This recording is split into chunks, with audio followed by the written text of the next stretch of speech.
এখন টাকা দিতে পারছে না। 6 মাস তো হয়ে গেল। স্কুলের ইউনিফর্মটা চেঞ্জ কর আর বাড়ির সমস্ত কাজ তুই করবি। আমার টাকা না পাওয়াতে দেখিস আরো আমি কত কিছু করি। বাবা আমাকে মাইনে দিল নাকি শাস্তি?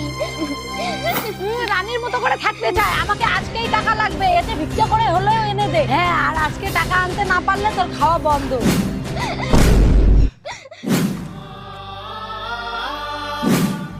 হ্যাঁ হ্যাঁ, না না, আমি চলে আসছি। কাকু আমাকে কিছু পয়সা দাও না, না হলে আমার মা আমাকে খেতে দিবে না। আরে রিয়া, তোর এই অবস্থা কি করলো? বাবা মা। হ্যাঁ, তুমি সাহস কি করে পাও আমার মেয়েকে রাস্তায় ভিক্ষা করতে পাঠানো? তোমার সাথে আমার কন্ট্রাক্ট ম্যারেজ হয়েছে, আমাকে পয়সা দাও, আমি চলে যাব। কি পয়সা? টাকা তো আমি তোমাকে তখনই দিতে পারতাম। তোমাদের মতো মেয়েরা ভালোবাসা মায়া কিচ্ছু জানে না, শুধু জানে টাকা।